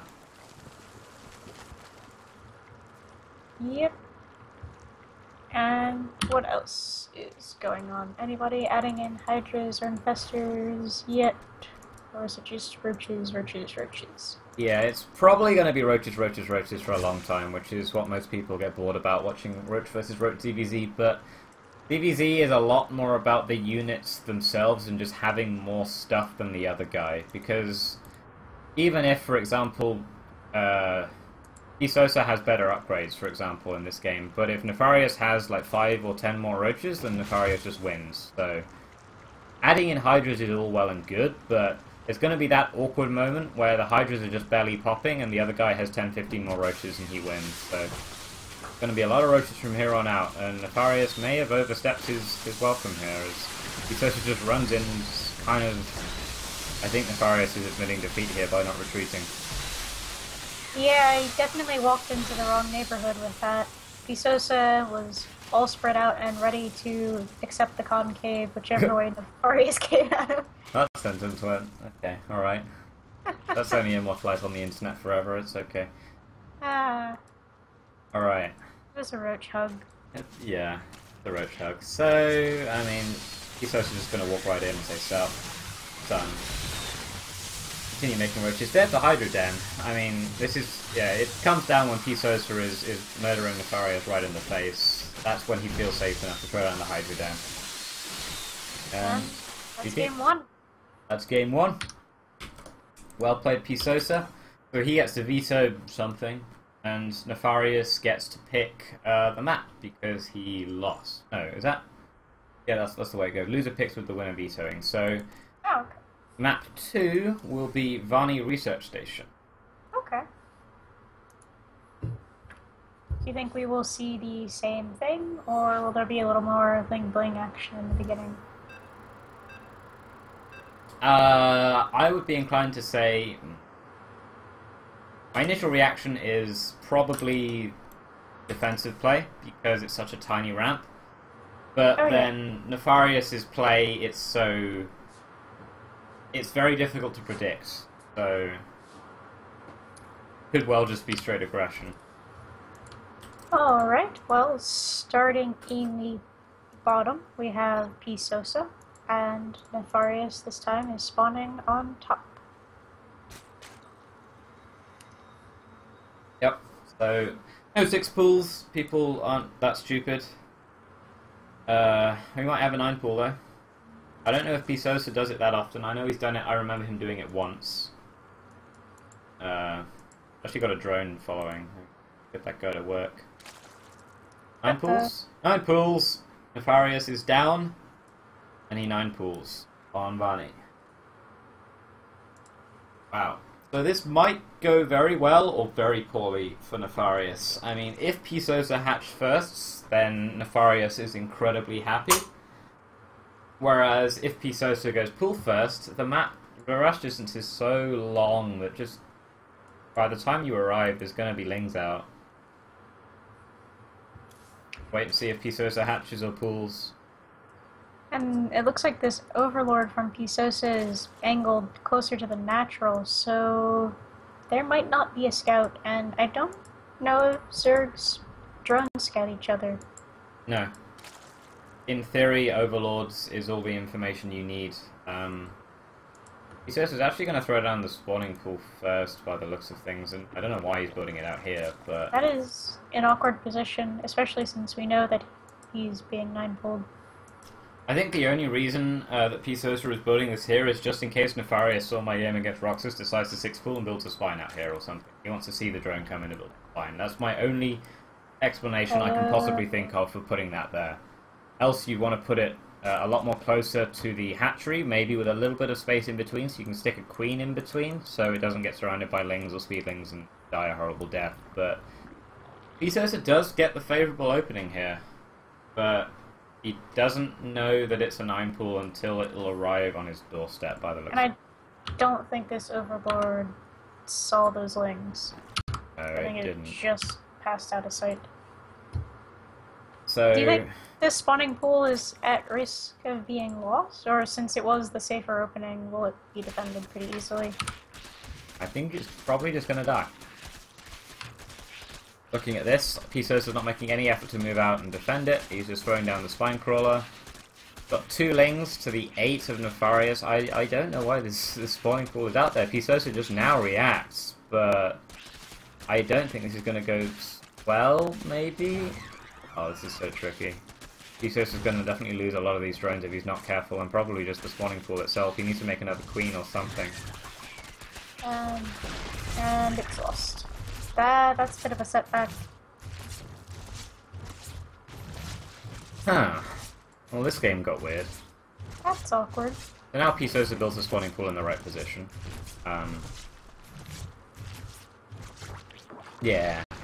Normally you'd want to go for the hatch with that, so that's something Pisosa definitely has going for him, is his hatchery and the natural is still alive, but... Yep. at the cost of the spawning pool. I mean, it's great for the extra drones and larvae, but what if Nefarious had decided to continue committing to this or had speed? Yeah, I think Pisosa got off lucky, to be honest. I mean, if we look at just the situation of what's going on, Pisosa has his natural, Nefarious is his half done, and Pisosa flies in and sees that. Both players are taking gas at the identical time. Both players have a spine crawler, both players have a queen. Pisosa doesn't have a spawning pool, though. It's just now finishing up. So, Nefarious' second queen is going to be faster, but his natural is going to be slower. And that's about it. Pisosa just going straight into the Roach Warren. Yeah, I think Nefarious was showing Pisosa a little bit of respect. Gentleman's respect. After 9 pulling him? Yeah, maybe. So this game is, even though it was a really weird start, it kind of normalized very quickly. It's just like, I'm just going to arrive and kill your spawning pool and go. Wait, Pisosa cancelled the Roach Warren. It was a very fast Roach Warren. I'm not sure why he would have cancelled it, but... He's going to lose this Overlord out at the front, though, so that is going to put Pisosa behind, at least on Overlords, and... I don't know, this game is not going as well for Pisosa in comparison to Game 1. Yeah, and Pisosa will be supply blocked here for a little bit. Yeah, he is getting his layer up, his second gas. He has a third gas coming as well. 3 gases to me would imply roaches with like roach speed or something, but if he takes the 4th gas, then it's just very likely going to be... Yeah, and the Roach Warren was cancelled, or is this a better time to take your Roach Warren? I mean, he could still throw it down now. He might have just wanted that drone mining. Because both players actually have a very low economy. Barely scraping 60 drones between them right now, 30 each. At the 7-8 minute mark. You can be approaching 50 drones around now in other matchups. Nefarious does start Ling speed. I don't think Pisosa got Ling speed either in this game or the last one. Oh god. Well, that's an infestation pit. Oh boy. Yeah. So we're doing that, are We're doing it. Yeah. I don't know if this works on 2 bases. In my experience, it doesn't. But I've only also done it once before giving up and deciding, you know what, I'm just gonna like make roaches. I'm just going to assume this is going to be swarm hosts for those who are uneducated, but I mean, hey, maybe it's going to be like 2 infestors. It's going to be the infestor hit squad. It's going to be 1 swarm host. I don't know why Pisosa is rushing swarm host. But with the extra queens coming out, there's going to be a Nidus network as well. Maybe he feels like since he's up 1 game, he can just sit back and have some fun and troll us exponentially. Very cocky, if that's what he thinks. And in Camp Nefarious, he's just going roaches himself, and he's flying this Overseer in, and he sees 5 queens with that Overseer, which is an unusual amount of queens. I wonder if that will tip him off to the Nidus network or not. What's his map vision looking like? Russell. Maybe he thinks that Pisosa is just looking to spread a lot of creep. Well... But Nefarious is pulled all the way back to all the units, the Lings, back to his side of the map, so maybe he does suspect something is up. He's making Lings, he's making roaches, he's on 41 drones on 3 gases, and... Yeah, I'm not sure if this is going to work for Pisosa. Where's he going to build the Nidus? Right there! Right there under this Overlord, and Nefarious instantly moves Lings onto it. This Nidus is not going to get up, and there's no way that any more Niduses should get up from Pisosa, I think. If one does get up, I'll be very surprised. Second one is going to get killed. Incidentally, this is how you beat it on 1 base as well. You just kill the Nidus networks. And wherever Pisosa drops this Nidus, oh, he just given Lings up. are there. Yep, Pisosa has just evacuated the Nidus network. Yeah, so where does Pisosa go from here? If you're me trying this out, you just sort of F10N and go to the next game. It doesn't look like he's giving this up. He's going to take a third base. The queens are going to start spreading creep, and, I mean, there are swarm hosts here. So... Swarm hosts are going to be useful for Pisosa still. It's not like, oh, I made swarm hosts, they're gimmicky units, the game's over. No, their units are so strong, they're being balanced right now, so... They're clearly very useful, but, I mean, Nefarious is taking a 20 supply lead. I'd like to see Pisosa tech into something that aren't Swarm Hosts, because you can make too many Swarm Hosts in ZVZ. 4 more Swarm Hosts are on the way, but Nefarious is actually getting Burrow and Tunneling Claws. So it's not the Infestor hit squad, but it is the Roach hit squad. And this Roach hit squad's going to be moving out pretty soon by the looks of things. He's just collating his forces in the center of his creep. He's hit around 150 supply. He's pretty much drained his bank. I think he's going to be moving out very shortly. He's actually making a spine crawler in the back of his natural, just in case Pisosa wants to make another spine, Nidus rather. And I think he's gearing up to move out very shortly. He might just wait until he's maxed. No, he's just going to go now. Okay. Oh, no, he's not. I don't know. He's going to wait till he's maxed at this stage. Meanwhile, we still have Swarm Hosts. We have quite a few Swarm Hosts and Queens.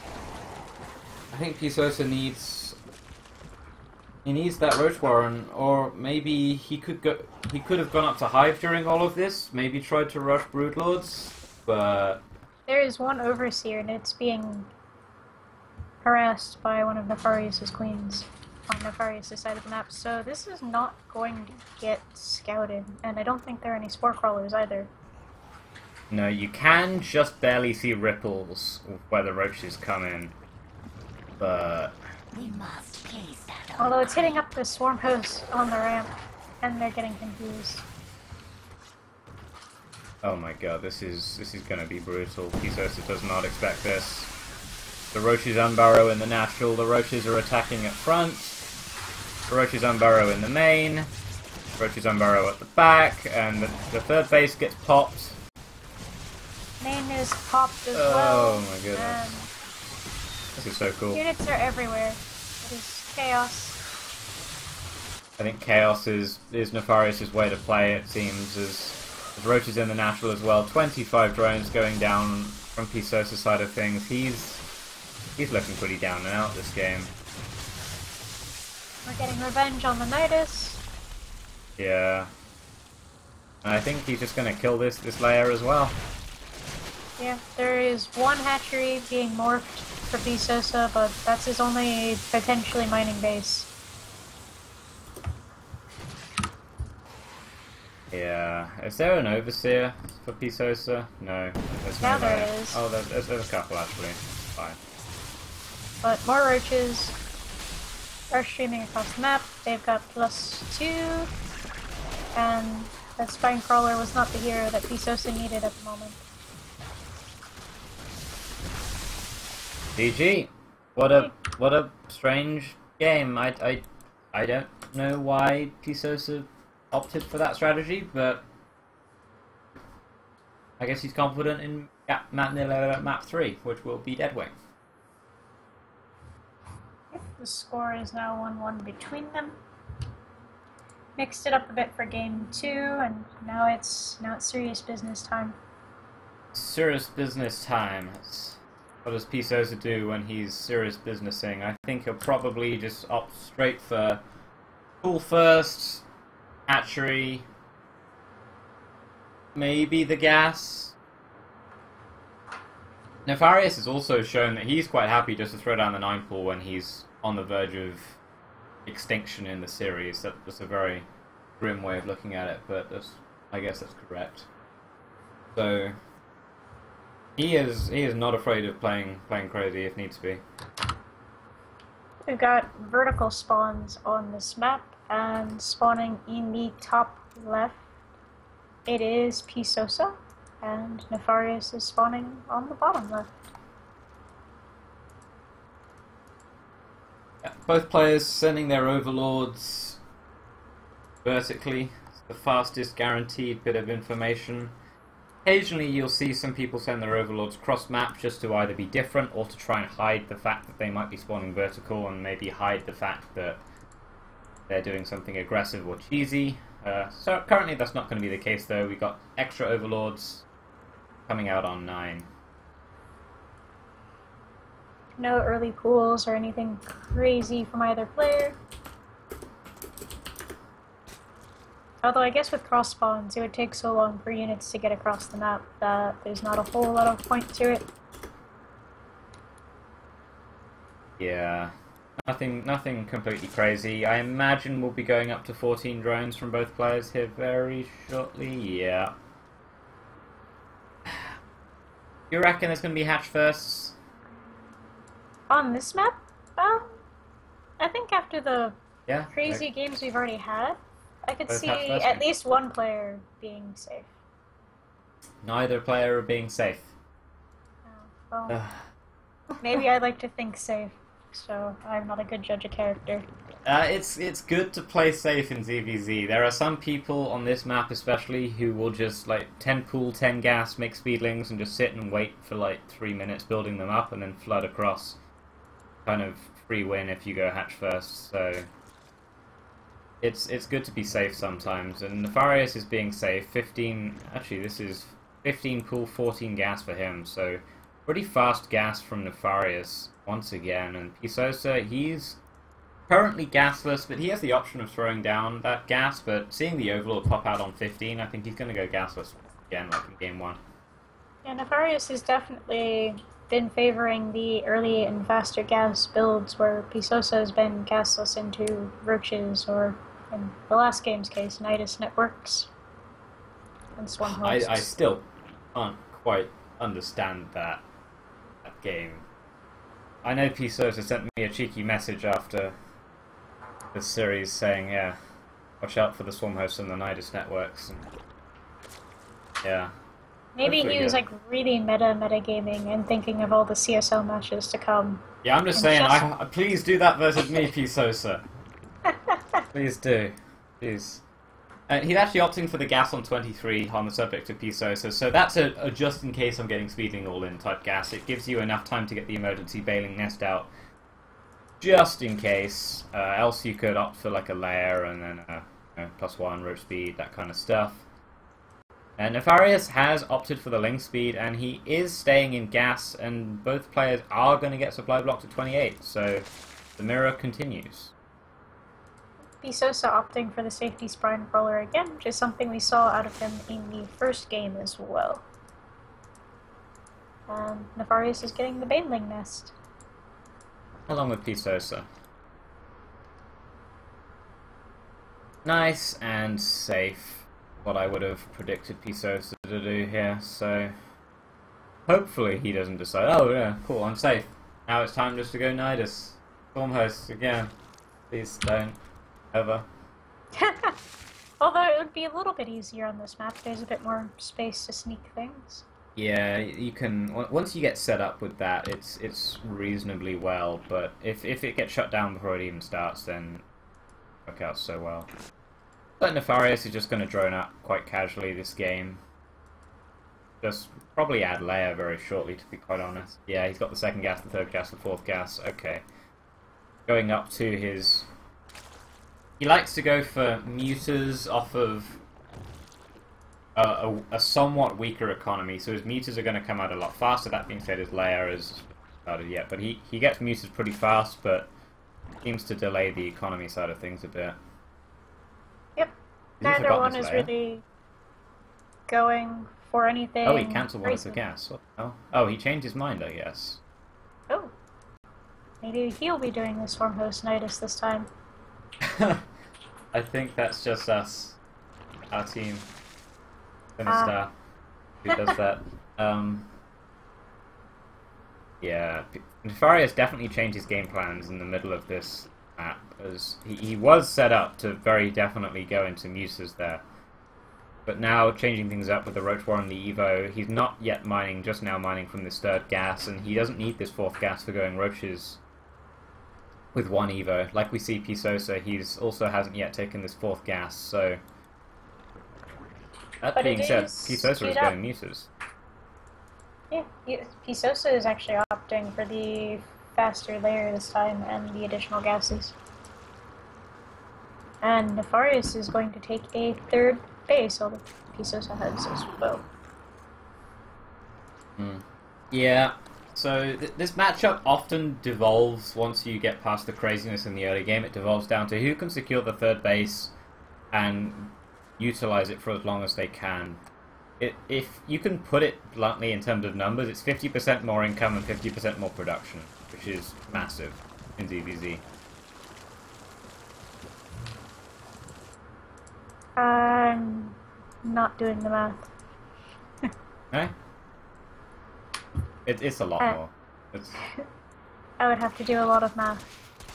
But it looks like Pisosa is going to send some links in. They will be beaten back by the roaches, but Pisosa does, as you called it, have the spire on the way, and Nefarious does not have things that shoot up.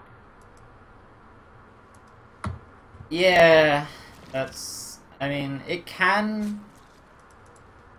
In a very strange way, roaches beat muses well, because yes, muses have the quality of up, which roaches can't shoot at, but roaches are very tanky, and muses only do like 9 damage, then 3, then 1 per bounce. That's not including the armor that roaches already have, so Nefarious could well get some damage done with these roaches whenever he decides to move out, but Pisos is just sneaking these links past, trying to be cheeky here. Being cheeky. Nefarious is opting for Burrow again. Yeah, it's the Korean matter at the moment for roaches. Once you get to the mid game, is just burrow move roaches with 1 Evo chamber, eventually getting a second for that armor upgrade after you finish +1. So the modern way of playing ZVZ. Now the Overseer did spot Spire, so Nefarious does know that this is coming. Yeah, and he will get counterattacked by these lings, so some of the reinforcements will get stunted there by Nefarious, and he runs into a wall of spine crawlers, and this is always the trouble I find, but it's like he's just gonna muscle his way through the spine crawlers. These muses do pop out and will start cutting down these roaches, and I believe all these roaches are gonna get cleaned up here. Yeah, it's quite a few mutas, and while roaches are tanky, they were already at largely yellow and orange and red health once they got past the spine wall, and that is 11 mutas. So yeah, they're free to go across the map and pick off overlords, get drones here or there. There are spore crawlers already up and available. Crawlers. These things will 3-shot mucilis. You cannot go... You only really want to dive on a spore crawler when you have around 35 to 40 mucilisks, otherwise you take too much. That's not even worth it. You might as well just send some lings to kill it. And Pisosa is actually going to go ahead and go straight into Swarm Hose off of this. He's feeling he's too far behind to transition into the roaches himself. So he's going to really supply block Nefarious here, picking up all these overlords. yeah, but his muses are actually getting pretty shredded as well. Yeah, he's doing some nice damage, but at the cost of... How many mutas? 2 mutas so far? Yeah, it's only 2. You really want to keep those alive. If he gets the Roach Warren, then it's going to be really awkward for Nefarious from here on out, and I think he is going to get it, to be honest. I believe Nefarious has a Hydralisk Den. Yeah, he has a Hydralisk Den in his main base, so he has that going for him at the very least, but... Oh man. That Hydra, could they go around the side and maybe pick off the Hydra Den, or looks like Pisos is just still going for overlords. Yeah, at this age you just want guaranteed damage with the mutas, and Nefarious is moving across the map with these roaches again. I'm not sure what these are going to get done, but what does Pisos actually have on the ground back here? Nothing. He has these mutas and that's it, so these mutas have to come home. Yep, and they're going to split off, pick off queens, gas, drones. Swarm hosts are just popping now. One is actually going to walk into the roaches, but be spared. Burrow from Nefarious, that's so cute. Overseers have to be more from Pisosa, and God, once again the roaches unburrow. Back in the third base, so many drones going down from these roaches. Drones, queens. 17 workers have been killed by Nefarious so far. But Pisosa does have a fourth, so they can be replenished eventually, whereas Nefarious is still on 3 bases. And we have a Nidus network coming down for Nefarious, so he's just going to Nidus these Roaches and Hydras across the map, and looks like he wants to just deliver a killing blow, but I'm not sure where he's going to be able to land the Nidus network. Especially with the Mutas on the map. I mean, maybe if the Mutas go back to Nefarious' side of the map, but now with all the burrow, Pisos is going to need to set himself up appropriately. Oh, he's got this Overseer flying across the left side of the map, and he's going to drop it in the back of the main, and Pisosa has no vision whatsoever. It's going to come at a complete surprise to him, and he's going to get caught with his pants down. Yeah, and there's only a few drones left in this main base. I mean, the good news is that, you know, the tech that Pisosa's got is at the natural, but still, that's Hydras coming out now, Queens, staying power, and right as the Hive is morphing too. Yeah, so he will be losing the Hive and the spawning pool, so that's going to reset his tech quite considerably. He's not going to be able to tech up much further than what he's got, and he's flying these Mutas in, but there's so many Hydras in the main of Pisosa, and Pisosa I don't think was prepared for the Hydras. He has these swarm hosts, but Pisosa needs to swipe the Nidus network, which he does. But Nefarious has got units coming up the front now, and Pisosa's army is split. Yeah, where does Pisosa go to defend? Does he leave the swarm host? I think he has to leave the swarm host, but he's going to then leave his natural, which has all the tech in it, so he has to go back and defend the natural, but I guess he doesn't have a natural anymore, actually. Or a third base. Or a third, yeah, this fourth.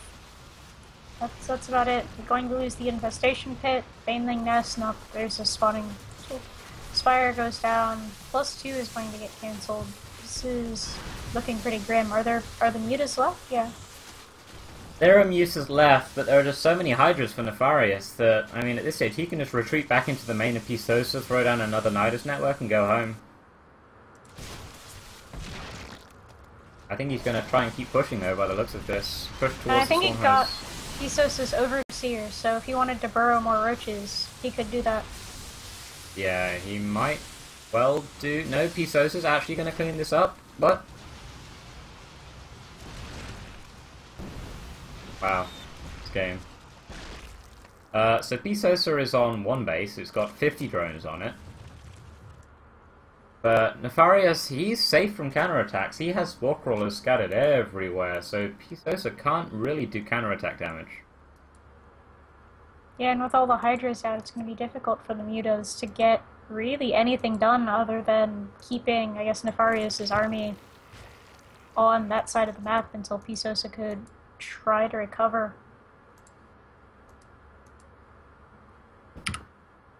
Pisosa has yet to rebuild a spawning pool, only just now throwing it down, and... Yeah, he's 60 supply down. He has held the first attack, but I don't know if he's going to hold the second attack, which is walking across the map. He'll be able to at least find this Nidus network, but... I mean, Nefarious would have to pull the entire army home, and that's... You're gambling on a game of chicken at that point. yeah, I mean, Pisosa has these few swarm hosts here, and there's not the detection for Nefarious just yet, but with the Overseer arriving now, I think Pisosa's going to get cleaned up. GG. GG. So that wraps up this week's cast, with Nefarious taking the ace set 2-1 in a pretty entertaining ZVZ, giving Composite the final score of 4-5. So we take the week, and we move on. Where are we in the groups? Are we in the playoffs yet? Yeah, we're in the playoffs. So we secured second in our group with a 5-2 overall score, and currently we're playing Guns and Roaches in the